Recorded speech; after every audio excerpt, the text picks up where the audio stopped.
तो अब हम बात करेंगे बेटा ह्यूमन बीइंग यानी कि हमारी बॉडी के अंदर ये जो रेस्पिरेशन प्रोसेस है ये कैसे काम करता है। तो सबसे पहले मैं आपको एक डायग्राम के थ्रू बता दूं। तो ये हमारा बेटा पूरा सिस्टम है। This system is called as a respiratory system. और इस रेस्पिरेटरी सिस्टम में क्या क्या चीज़ें आती हैं, नेसल पैसेज है, माउथ की कैविटी है, कुछ लोग नाक से सांस लेते हैं, कुछ लोग मुंह से सांस लेते हैं। तो दोनों ही चीज़ें जो है वो रेस्पिरेशन का एक हिस्सा है। तो यहाँ से जो एयर है it will passes to the pharynx. तो फेरिंग्स फिर लेरिंग्स से होती हुई it will passes to the wind pipe. तो wind pipe is again passes that air into trachea। ये जो आप देख रहे हो this area is called as a trachea. और अगर आप यहाँ पे ध्यान से देखोगे तो इसकी जो मतलब ट्रैकिया की रिंग्स है वो इस तरह की होंगी, वो जो है सी शेप होंगी। तो वो सी शेप इसलिए होती है ताकि जो ऑक्सीजन अंदर आ रही है और जो कार्बन डाइऑक्साइड बाहर जा रही है उनके बीच में कोई कोलैप्स ना हो जाए। तो ये क्वेश्चन भी इम्पॉर्टेंट है, तो जो मैं आपको बीच में बता दूँगी। उसके बाद ये जो ट्रैकिया ये आगे जाके बाइफरकेट हो जाएगा, दोनों लंग्स में चला जाएगा। ये दोनों लंग्स हैं, ये जो ट्रैकिया ये बाइफरकेट हो रहा है बेटा, दो हिस्सों में डिवाइड हो रहा है, ठीक है, ऐसे करके। ओके, तो ये क्या हो जाएगा बेटा, बाइफरकेट हो जाएगा। तो फिर उसके बाद यहाँ से आगे और ज़्यादा जो है वो ट्यूब्स निकलेंगी, मतलब आगे फिर इनकी जो जैसे ट्री के अंदर ब्रांचेस होती है ना, वैसे ही यहाँ पर क्या है ब्रांचेस जो हैं वो जो है वो बन जाएंगी।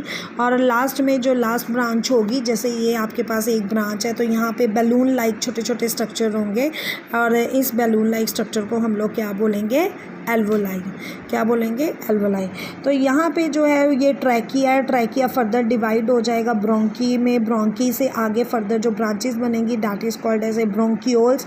और जो ब्रोंकियोल्स है तो वहाँ पे टर्मिनेटिंग एंड पे यानी कि टर्मिनेशन पे क्या होंगे, एल्वोलाई सैक होंगे विच exchange the oxygen and carbon dioxide from the blood. तो यहाँ पे अगर ऑक्सीजन है तो ऑक्सीजन जो है वो ब्लड को मिल जाएगी और ब्लड से कार्बन डाइऑक्साइड ये ले लेंगे और कार्बन डाइऑक्साइड फिर उसी रास्ते से वापस जो है नाक के राही हमारी बॉडी से बाहर निकल जाएगी। क्लियर हो गया बेटा। So this is the about the respiration. तो अभी मैं एक बार बुक से आपको रीड कर देती हूँ ताकि अगर इन बिटवीन से कुछ भी कोई क्वेश्चन आता है तो आपको पता होना चाहिए। तो in human being air is taken into the body through the nostril. The air passes through the nostril is filtered by fine hair. तो यहाँ पे एक क्वेश्चन है कि नॉस्ट्रिल के अंदर जो है वो हेयर क्यों होते हैं, बिकॉज हेयर क्या करते हैं, उस ऑक्सीजन को फिल्ट्रेट करते हैं, उस एयर को प्यूरिफाई करने का काम करते हैं। जैसे पानी जो है हम लोग फिल्ट्रेट करके पीते हैं ना, तो उसमें क्या होता है, जितने भी जर्म्स होते हैं वो ट्रैप हो जाते हैं वहाँ पे जो कार्बन रोड होती है और जो अच्छा पानी है वो हमें मिल जाता है। ऐसे ही नोज़ के अंदर हेयर्स होते हैं और ये हेयर्स क्या करते हैं, जर्म्स को ट्रैप कर लेते हैं और जो जर्म्स है वो हमारी बॉडी तक नहीं पहुंच पाते हैं। इसीलिए कहते हैं कि जब भी आप रेस्पिरेशन करो वो नोज़ के थ्रू करो, नॉट फ्रॉम द माउथ, क्योंकि inside the mouth there are no hair. तो वहाँ पे तो कोई बाल होते नहीं है ना जो कि जर्म्स को ट्रैप कर सकें। That line the passage is also lined with mucus which help in this process. From here the air passes through the throat, गले से जाती है लंग्स तक पहुंचती है। तो रिंग्स है कार्टिलेज की गले के अंदर and these ensure that the air passes does not collapse. तो ये क्वेश्चन जो है बेटा वेरी वेरी इंपॉर्टेंट क्वेश्चन है, 2 मार्क्स क्वेश्चन है कि जो कार्टिलेज की जो रिंग्स है ना, जो रिंग्स मैंने आपको बताया था जो ट्रैकिया की ये जो रिंग्स है ये कार्टिलेज की बनी होती है। कार्टिलेज जो होता है ये हार्ड टिश्यू होता है, ये देखने में लगते हैं कि हमें बोन्स है लेकिन एक्चुअली में ये बोन्स नहीं होते हैं। तो गले के अंदर ये कार्टिलेज से बनी हुई रिंग है, तो ये सी शेप होती है। ये सी शेप में क्यों होती है, ताकि इंश्योर कर सके कि जो एयर पैसेज है वो कोलैप्स ना हो जाए। Within the lungs, the passage is divided into smaller and smaller tubes which finally terminate in balloon-like structure। जैसा कि मैंने आपको बताया था कि ये कार्टिलेज वाली रिंग है, ये आगे जाके फर्दर डिवाइड कर जाएगी ट्यूब्स में और उसके बाद ये टर्मिनेट का मतलब होता है एंडिंग बेटा। एंडिंग में ये क्या बनाएगी, बैलून लाइक स्ट्रक्चर बनाएंगे। ठीक है। तो this is called as a alveoli और सिंगुलर हम इसे बोलेंगे alveolus. The alveoli provide a surface where the exchange of gases can take place. तो ये एक ऐसा सरफेस होगा जहाँ पे गैसेज की एक्सचेंजमेंट होगी, किसके साथ होएगी, ब्लड के साथ होएगी। The walls of the alveoli contain a extensive network of blood vessels as we have seen in earlier years when we breathe in.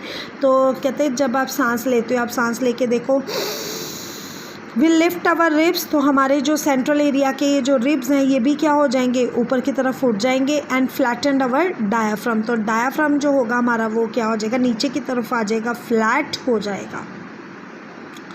And the chest cavity become larger, और हमारी जो चेस्ट कैविटी है वो क्या हो जाएगी, expand हो जाएगी। ठीक है, चेस्ट कैविटी क्या हो जाएगी, एक्सपैंड हो जाएगी, larger. Because of this air is सक इन टू दी लंग्स, क्यों, क्योंकि एयर जो है वो लंग्स के अंदर चली जाती है। And fill the expanded alveoli, तो जितना भी एल्वोलाई होता है उसको क्या कर देती है, भर देती है ऑक्सीजन के साथ, जिसकी वजह से हमारी चेस्ट कैविटी एक्सपैंड हो जाती है। आप सांस लेके देखो, जब आप सांस लोगे तो आपका जो चेस्ट एरिया है वो क्या हो जाएगा, एक्सपैंड हो जाएगा। वो एक्सपैंड क्यों होया, क्योंकि एल्वोलाई में ऑक्सीजन जा चुकी है। ठीक है। The blood brings carbon dioxide from the rest of the body, अब वहाँ पे ब्लड है तो ब्लड पूरी बॉडी से कार्बन डाइऑक्साइड को लेके आया for release into the alveoli, वो एल्वोलाई से ऑक्सीजन को ले लेगा और कार्बन डाइऑक्साइड उसे दे देगा with the help of diffusion. During the breathing cycle when air is taken in and let out, जब ऑक्सीजन अंदर जाती है और कार्बन डाइऑक्साइड बाहर जाती है, the lungs always contain a residual volume of air, यानी कि कुछ हिस्सा जो होता है उसका वहीं पर रहता है, पूरे का पूरा जो है वो एक्सचेंजमेंट नहीं होती है, यानी कि 100% एक्सचेंजमेंट नहीं होती है, 90% एक्सचेंजमेंट होती है। So that there is insufficient time for oxygen to be absorb and for carbon dioxide to be release. When the body size of animal is large, कहते हैं अगर बॉडी का साइज़ क्या होगा, लार्ज होगा, the diffusion pressure alone cannot take care of oxygen delivery to all parts of the body। तो अगर body का साइज़ बड़ा है तो क्या होगा, कहते हैं अकेला जो डिफ्यूज़न प्रेशर है वो ऑक्सीजन की डिलीवरी जो है पूरी बॉडी तक नहीं कर सकता। Instead respiratory pigment take up oxygen from the air in the lungs, तो उसके लिए क्या होते हैं, रेस्पिरेटरी पिगमेंट्स होते हैं। तो यहाँ पे ये जो लाइन है ये आप अंडरलाइन कर लीजिए, ये MCQ में आया हुआ है, dash take up oxygen from the air in the lungs, तो they are called as a respiratory pigment. तो ह्यूमन बींग में जो रेस्पिरेटरी पिगमेंट है that is called as a haemoglobin. तो name the respiratory pigments which are present in the human being। this question is again very important, आप इसे underline कीजिए, 1 marks लिखिए। तो that is a hemoglobin है which has a very high affinity for oxygen। ठीक है, affinity का मतलब होता है अट्रैक्शन, यानी कि उसे पकड़ना। This pigment is present in the RBC, red blood corpuscles, और ये जो पिगमेंट है ये कहाँ पे प्रेजेंट होते हैं, they are present in the RBC। तो ये आपका टोटल जो है ये 3 मार्क्स में आ सकता है, 1 मार्क्स में आ सकता है, 2 मार्क्स में आ सकता है, तो डिपेंडिंग है। तो सबसे पहले तो आपको पूछा जाता है कि रेस्पिरेटरी पिगमेंट क्या है and what is their function.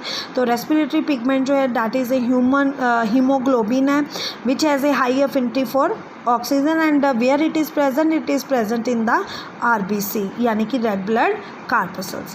Carbon dioxide is more soluble in water, पानी में ज़्यादा डिजॉल्व होती है ऑक्सीजन से ज़्यादा, and hence is mostly transported in the dissolve form in our blood. तो ये ज़्यादातर जो है डिजॉल्व फॉर्म में ही हमारे ब्लड से ट्रांसपोर्ट होती है। तो ये जो था बेटा, this is the human respiratory system. Smoking is injurious to health, तो जब भी कोई स्मोकर स्मोक करता है तो वहाँ पे पैकेट पे भी लिखा होता है कि स्मोकिंग जो है वो इंजीरियस है हमारे लिए।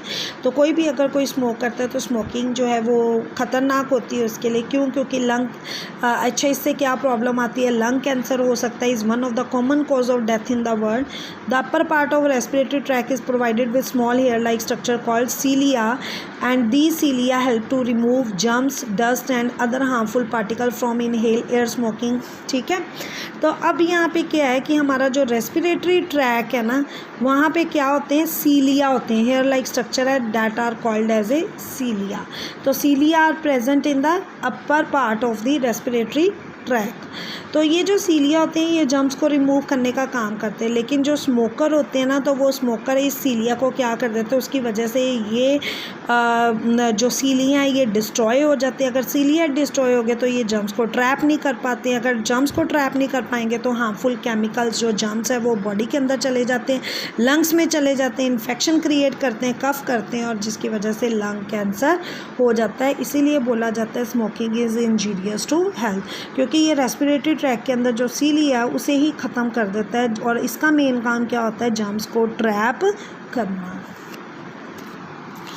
अब अगर हम ये एल्वोलाई सरफेस को स्प्रेड आउट कर दें तो it would cover about 80 metre square. तो ये भी क्वेश्चन बेटा आया हुआ है कि इसका जो एरिया है वो कितना है एल्वोलाई का, when we open the alveoli तो how much area it cover, तो it cover about 80 metre square. तो ये क्वेश्चन 1 मार्क्स का, ये CBSE बोर्ड में आया हुआ है। How much do you think the surface area of your body is, consider how efficient exchange of gases become because of large surface area available for exchange of take place. If diffusion were to move oxygen in our body it is estimate that, कहते अगर सिर्फ oxygen से ही जो है ये process जो carry out होता, क्योंकि हमारी बॉडी लार्ज है तो लार्ज बॉडी में खाली डिफ्यूज़न ही जो है वो सफिशिएंट नहीं है गैसेस के एक्सचेंजमेंट के लिए। इसके लिए हमने रेस्पिरेटरी पिगमेंट का भी यूज़ कर रहे हैं, हीमोग्लोबिन का भी यूज़ कर रहे हैं। अगर मान लीजिए खाली डिफ्यूज़न ही होता, it is estimate that it would take 3 years for a molecules of oxygen get to our toes from our lungs.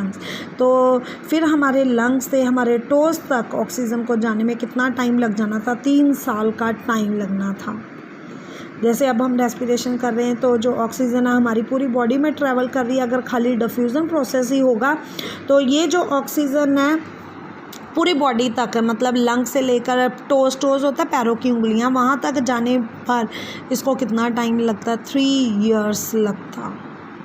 तो फिर तो इसका मतलब कि ये जो हीमोग्लोबिन है ये बहुत ही ज़्यादा फास्ट काम करता है।